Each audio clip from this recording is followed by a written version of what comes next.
I'll do better if you give me questions, but, so Yeah. if you'll get, I mean, well, and two of the guys are here, so I can't lie, so.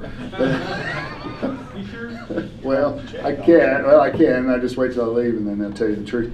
I think we just look at it different, so we evaluate the circles by the amount of water we have, and so like those half milers that are 900 to 1,200 gallons, we'll third those, and we'll try to have a crop, either seed milo if we can, or corn, and with the higher yield goal. So on our budget, we'll use 235 with the goal of 250.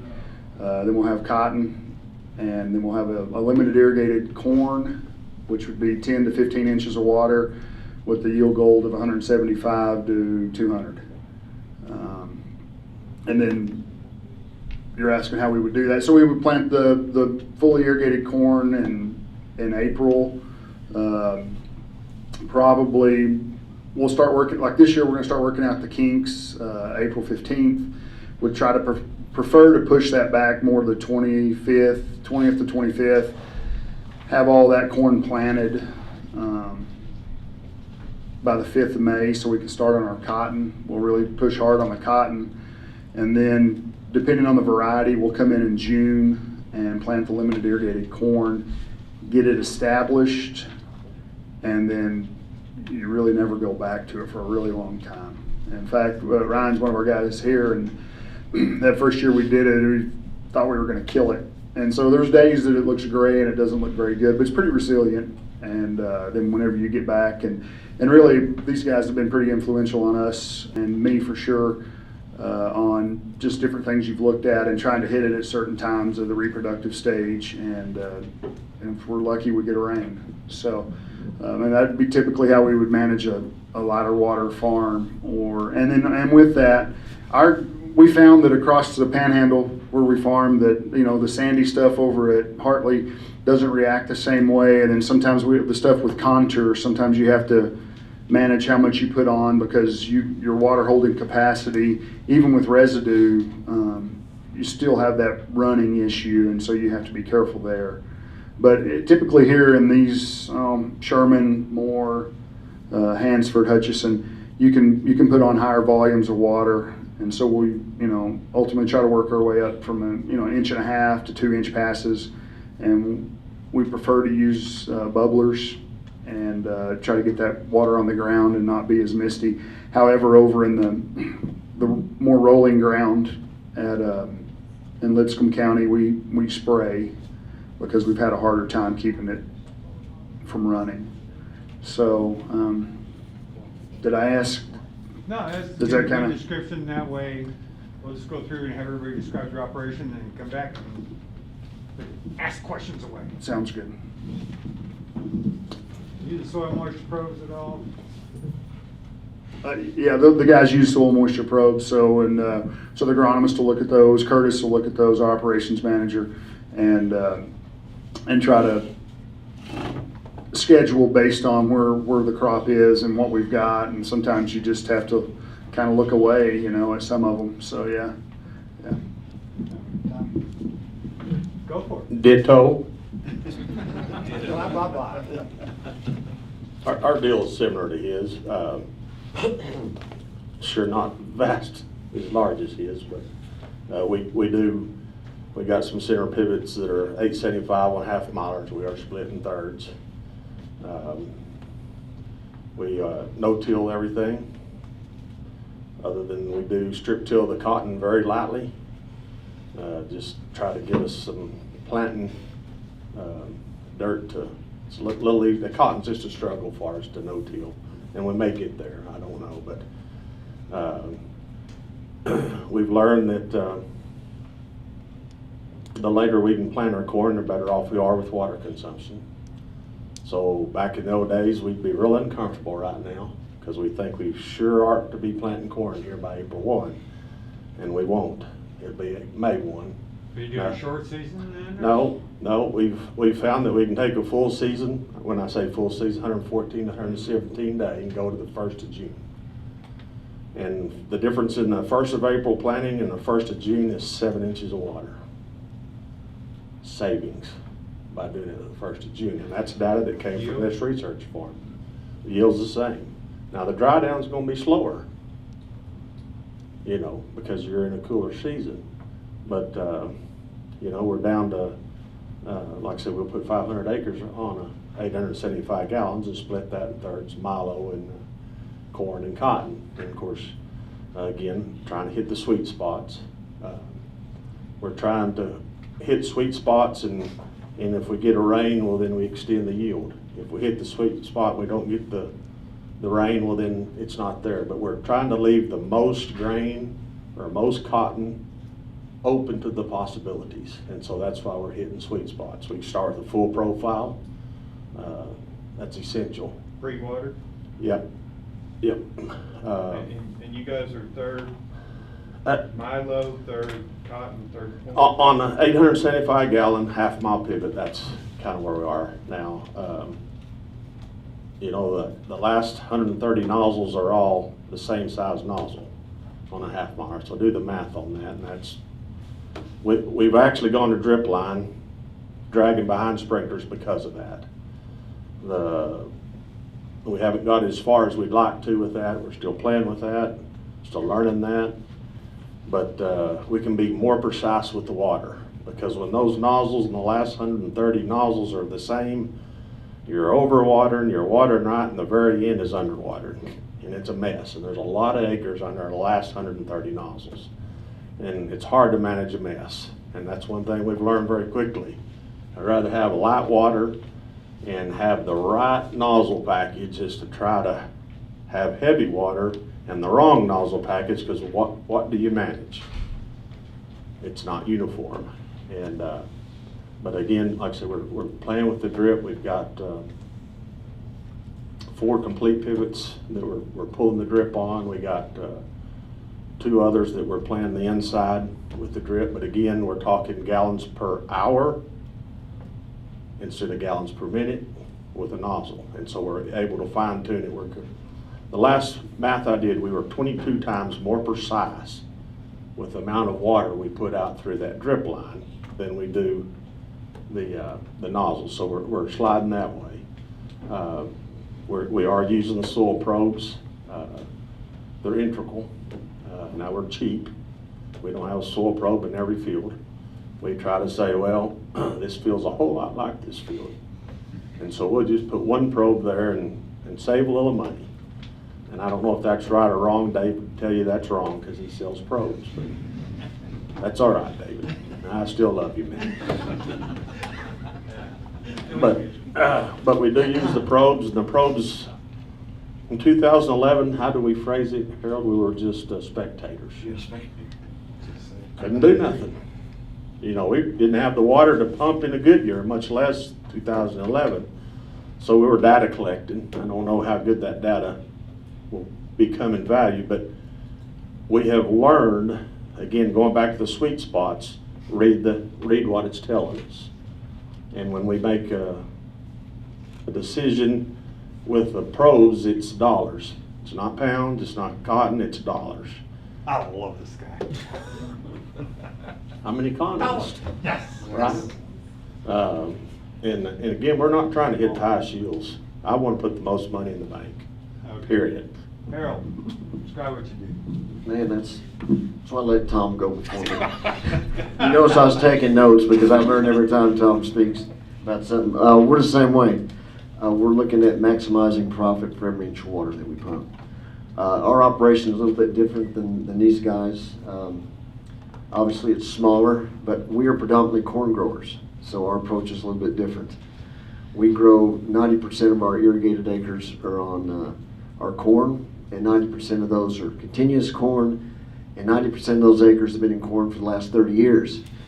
And at the same time, over those 30 years, our irrigation capacities have dropped from 20 to 30%. So our approaches have had to be completely different. We've changed our tillage practices, our look at residue is really important to us. We do use probes. We use every technology that we have available to us, and there's a huge learning curve to all that, and it can be overwhelming, so don't try to introduce all that stuff at one time, is my suggestion. So we're interested more now, our focus is less on irrigation capacity and more on soil holding capacity. That is, we have to be able to store moisture to get us through the year. Our irrigation capacities are now anywhere from 3 to average probably 4 gallons per acre. So, back in the 80s, that'd be unheard of trying to grow a corn crop. And what's interesting about all this, we've been able to maintain our production through this whole process, even though production's not our primary focus. And in fact, last year we hit the biggest yields ever. I don't know how that happened. Just the good Lord took care of us with the driest winter we've ever had on record, and probably the poorest planting conditions we ever had, and still to come up with a big crop is just, it's given us a renewed hope that we can do this. So we believe in innovation. Irrigated farming without innovation is probably not sustainable in our area. So my suggestion to everyone here is, first of all, you're going to learn a lot from these classes. And I'm doing a little bit of advertising. I'm going to put on my water district cap in a minute, because this is really important to our area, and everybody is involved in this process. So, and everybody needs to do their part. But I'd be happy to answer any questions. But that's kind of what we do. We put probes. I'm getting ahead of myself. We put probes in all our fields, and in some of our fields we're using 2 probes. As far as irrigation scheduling goes, as my friend Tom has said several times, we're deficit irrigators. So we are able to utilize them to save pumped water maybe at the beginning of the season and maybe at the end of the season. What we look at in season, and Pat Scarf probably talked about this critical management point, we need to make sure, since we do not have the irrigation capacity to grow big crops, we need to make sure we have a full profile by the time we get to our critical, the highest water use stage of the corn crop. Or when we get to the point that we can no longer, that we're taking out more than we're putting in. You want to make sure that we need to make sure we have 5-foot profile. And we can consistently, for the most part, 2011 was kind of an anomaly, but for the most part we can maintain yields that we can continue to be profitable. Now, I'm not suggesting everybody grow corn, continuous corn like we do. Cotton is a great crop for the area. I have nothing against cotton. These guys have made it work and they do a great job at it. And at some point we may have to introduce that to the operation, but as of right now, we're just corn and a little bit of grain sorting. So I would entertain Questions? any questions. Go. Tim. Harold, I guess I'm kind of shocked. I didn't know that you did just corn like that. I guess it's because of storage. And Yes, we're set up to grow corn. And that was the answer I was thinking, but you know something, the other day, and this was in the no-till conference, but Kelly said, I think the trick to it is, or the secret to it, is to trick soil organisms by rotating crops. And I found that interesting that you said that just on the soil health and soil organisms, microorganisms, just the continued breakdown in trying to build organic matter. But I really thought that was an interesting term that you used. What's your thought on that? Because you are all. Well, I was here when Tom Valesic from Servitec was here, and we were talking about organic matter levels, and I was under the assumption or the hope that we could build them up maybe to 3%. And after 30 years of continuous corn and composting and manure, 2.4, 2.5 is probably the max what we can max out at. And so, visiting with Tom before this, we're still hopeful we can get them up higher than that. That's where our water holding capacity is. And so soil health is a big deal. I think we kind of missed the boat on it. We kind of dismissed that years ago, I guess because we could make up with everything with water, with irrigation capacity. But now we don't enjoy that luxury anymore, so we got to do different things. Prescription farming, we're getting involved more in that. Our first few years at that weren't very successful, but I think it has a place here. And so we're very much interested. We're getting our fields mapped. Converting sprinklers like these guys over to 30-inch spacing, we think the efficiency gained out of doing that is justified. We're doing some dragon line. I'm not as hopeful about it as Tom is, but I have a question regarding pre-irrigation, and it's mainly for Tom, because you're better off. I mean, I actually said it out loud here. I thought you tried doing a 30-day pass. Can you comment on whether that's successful? Have you stuck with that strategy? Yes, it's successful. And it goes back to the old days when I was a kid. Anybody know how to set a tube besides me? Okay. Do you remember when we were pre-irrigating and you set a tube and the water would flow for a long ways, and then it would just set in place and it would just keep going down? Well, then we came with what we call a surge valve. Does anybody know what a surge valve is?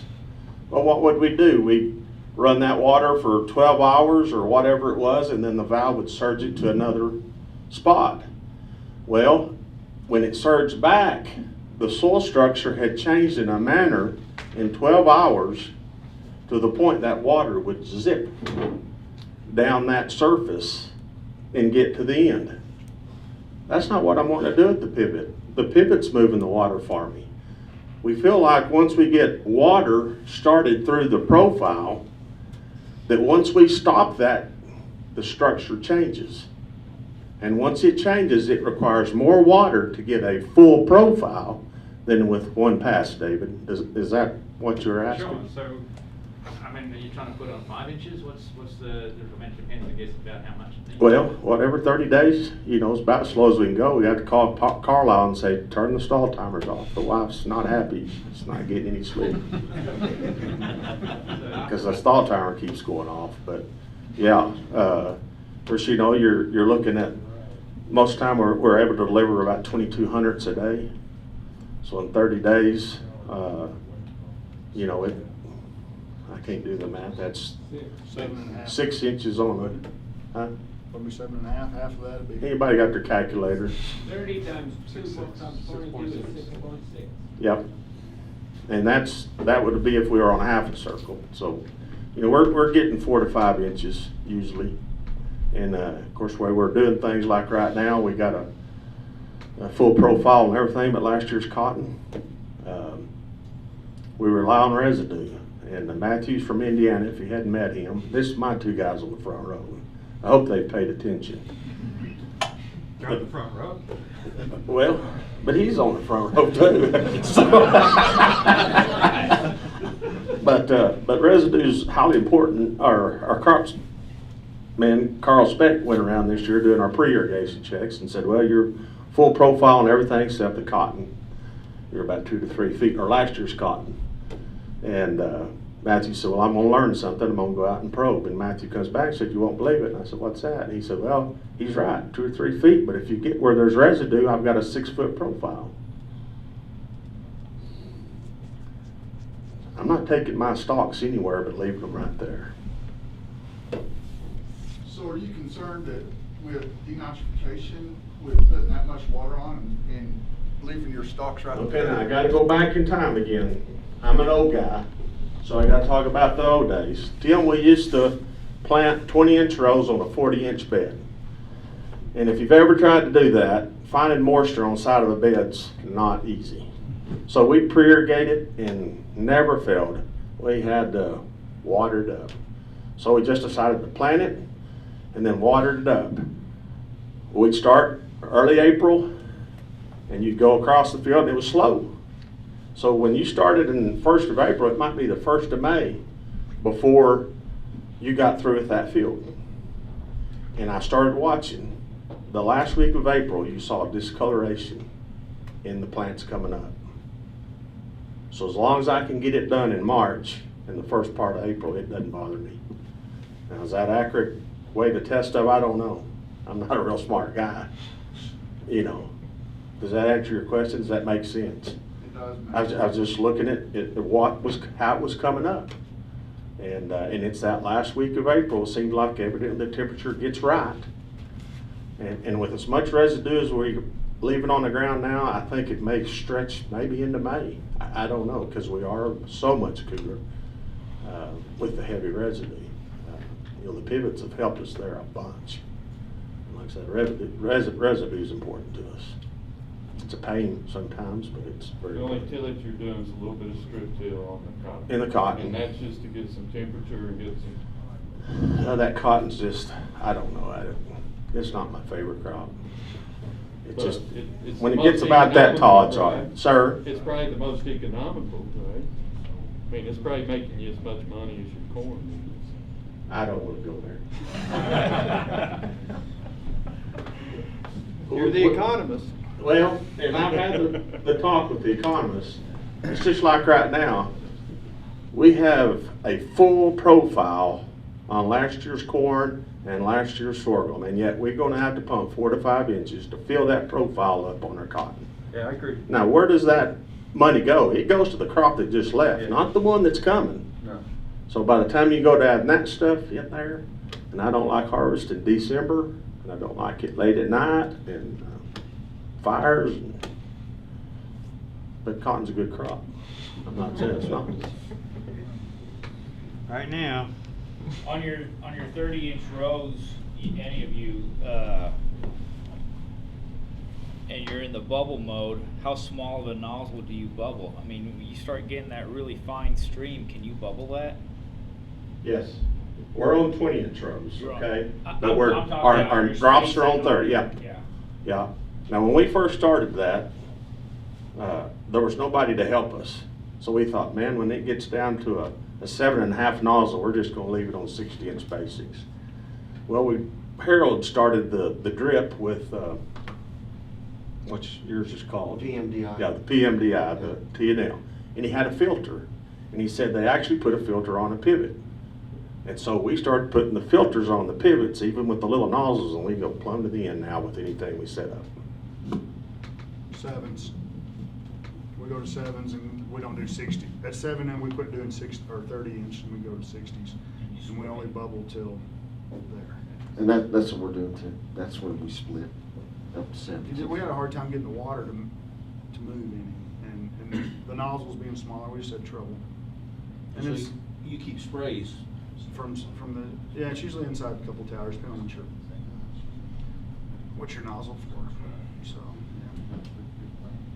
yeah. Some of the newer type bubble nozzles are available now will have enough spread on them that in season, I think you can go to bubble mode on 60s without the issue. We've done the old type bubble mode in season and not had a lot of problems with it. We all our corn, we go bubble, we're on 60, Yeah. and once it's up, we go bubble, but we just go slow enough that it's soaking up, and we hadn't seen any issues between where you think you might see issues. You're 30-inch rows, right? No, we're, yes, we are. Okay. Well, see, on our 20s, we always had a dry row. I don't care what happened, you had that dry row, and we've learned that a corn plant does not invade the space of another corn plant. Those roots will never come together unless they're brothers. Okay? Are you planting Told you straight that. back and forth, or are you planting right? Circle and down near the pivot, we're straight back and forth. But once we started working with a soil specialist, he's done 1,600 root digs, I think. And he told us roots will not come together. Two roots will not, from different plants, will not come together unless they were off the same production year. And then they will. And off the same production year, that's why he calls them brothers. And he said they will. My brother said, how did you know that? And he said, I've done 1,600 root digs. That's how, son. And he was right. When you we've done root digs with him. We did a full width of an 80-foot planter, a half. And you go through there and there's not a root touching another root from two different plants. So it started making us think, well, we gotta be precise in how we deliver water. And that's why we went to 30-inch spacing to get that flow underneath to fill that capillary completely full to where every plant had a chance at the water. We are on the 60-inch spacings, the corn's on 30. Right. But, like I say, you would think you would see some variability out there in the corn, but I think that soil's a sponge and that water just goes out and spreads out from what we're seeing. Have you ever gone out in front of your deal and took your knife and flipped it up about 20 foot in front of your pivot and the water come bubbling up? No. The ground just dry as it can be. And that's what's taking place on there. We're going so slow that the water is actually moving out in front of us, hitting all that capillary. And you take your knife, and like I say, it's dry, which is what you want. It's not evaporating with it dry, but you take your knife and dig down in Beverly Hillbillies, everybody remember that? You know, you're out shooting and up, Bumbling crude. come a bumbling crude. Well, that's same thing with water, so. So going that slow, that 20-inch row in the middle there will soak up. Yes, that's what we're doing. We're pushing a probe every day behind the pivot. I hope they are. I do on my stuff. I'm pushing a probe in front of it and behind it. I lay on my belly and look at how the water's moving under there. And you learn to look at how the plant's feeling.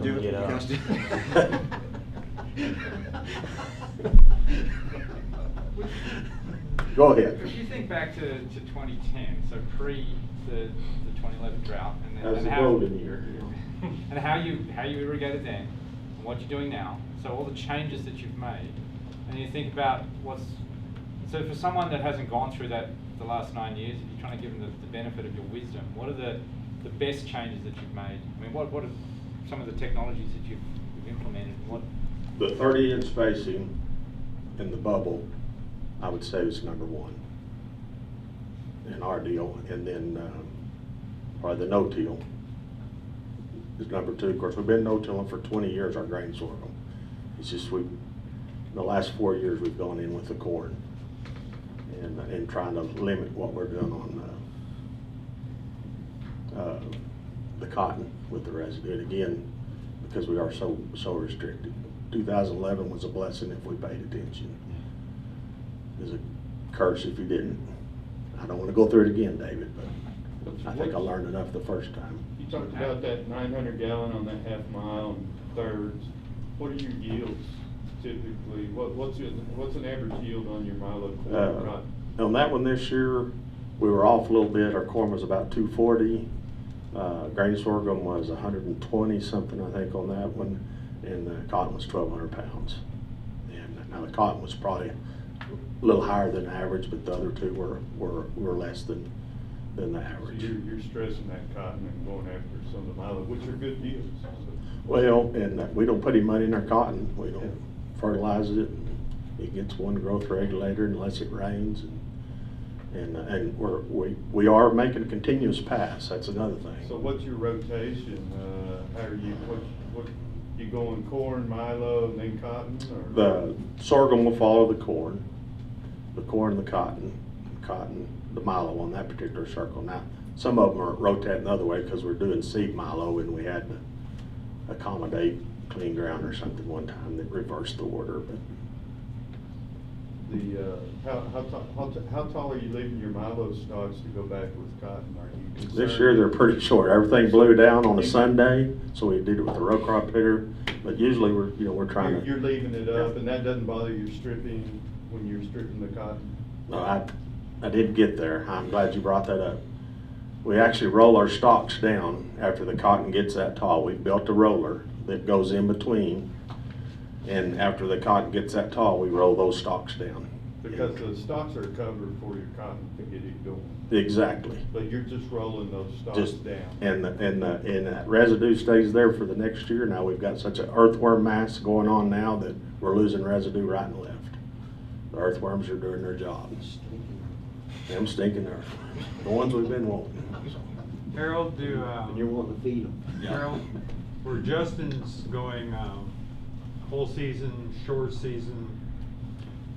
We're not really changing the seasons a whole lot. We pushed it this year a little far, went into June and put some 114-day corn and freeze got us. But in general, we'll plant 111 to 118 day on the early corn, and we tried some short season, it doesn't work for us. And so 108 is probably the shortest, but mainly like 1197 to 1401 we're Pioneer guys. So those are the varieties we've been planting later.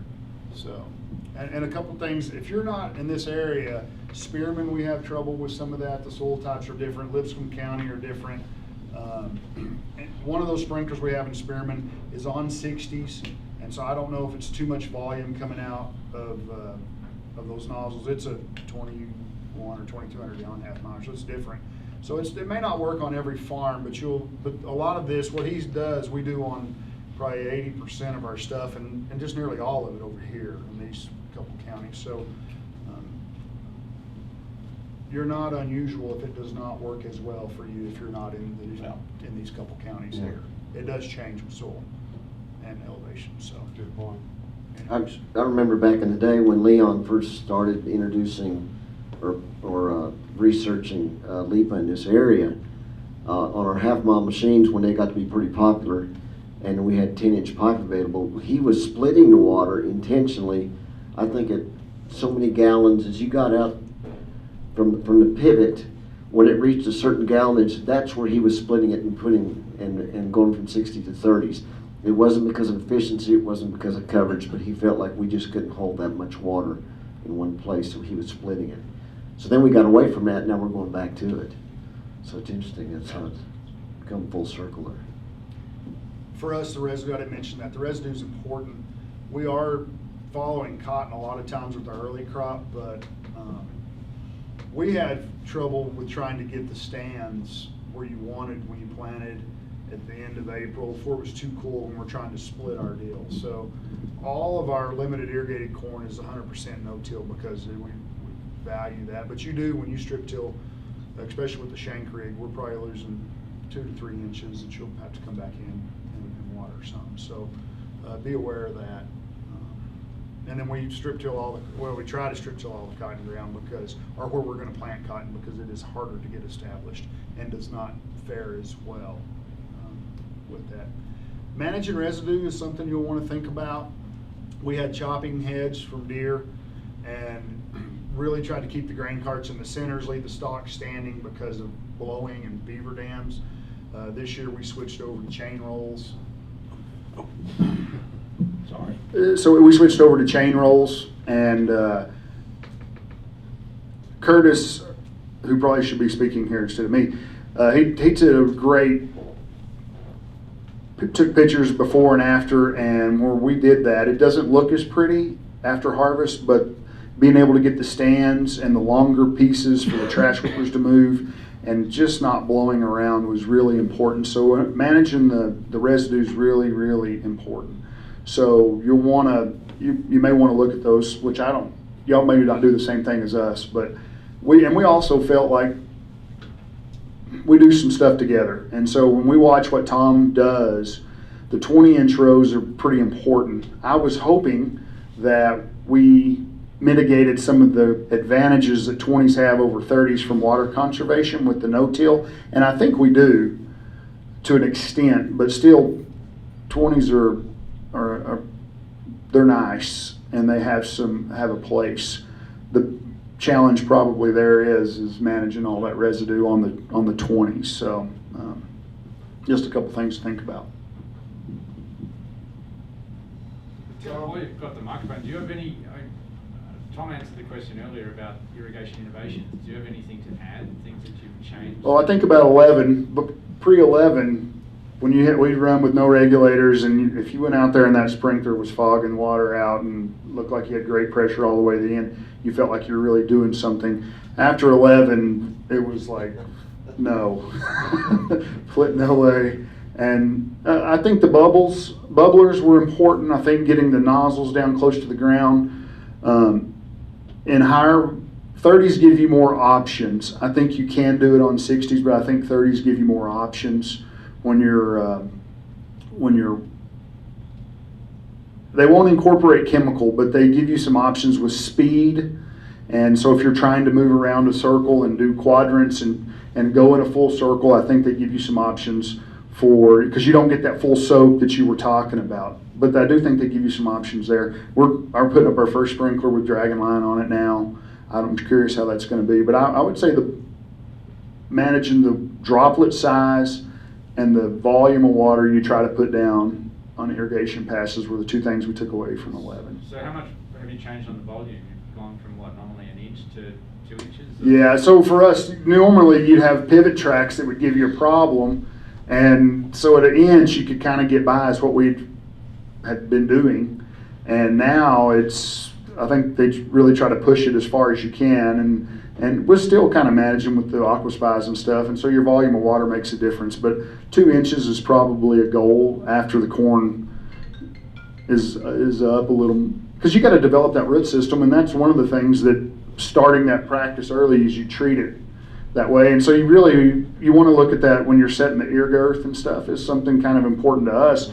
And so maybe we're not there, and the weather conditions will dictate some of that. But yeah, 2 inches is probably, 1.5 to 2 inches is where we try to be at. So that is one of the benefits that we find from probes is you can track root development, even though the probes that we have available to us now are put in season, early season. Track root development also, there are occasions we have a rainy, wet early season, so you want to make sure it's all about setting the speed of your sprinkler early, whether it's dry conditions, you want to make sure you're getting a good soak. In wet conditions, you want to make sure you're not percolating water down past your root zone. All these little things are importance.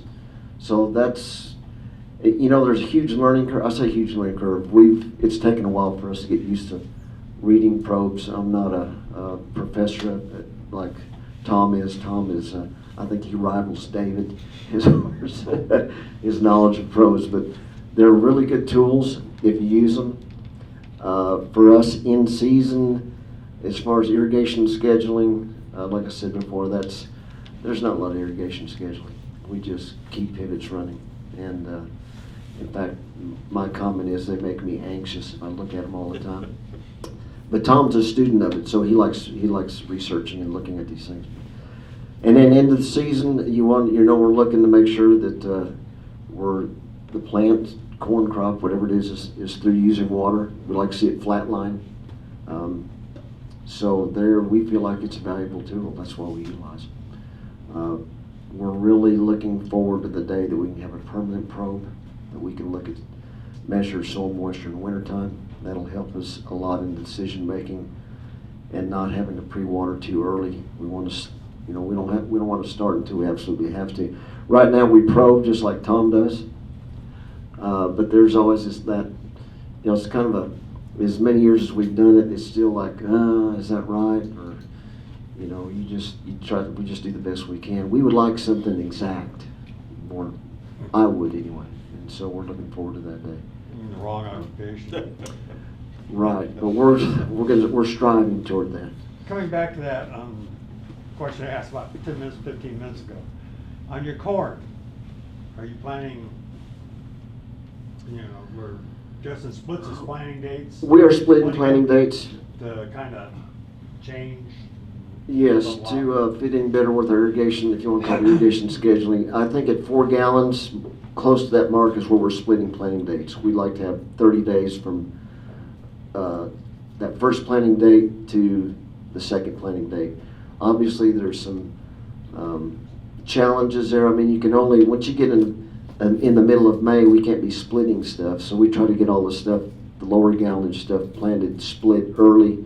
That way we have the option to splitting it later or getting that 30-day spread and the 2 planting dates. Obviously, like 15, 16, we had really wet springs and there's no splitting planting dates. It's just get the corn in the ground. And then you just live with it. But we don't plant real short season corns unless we get hailed at. We have to. 110, 108 varieties. We like flex hybrids.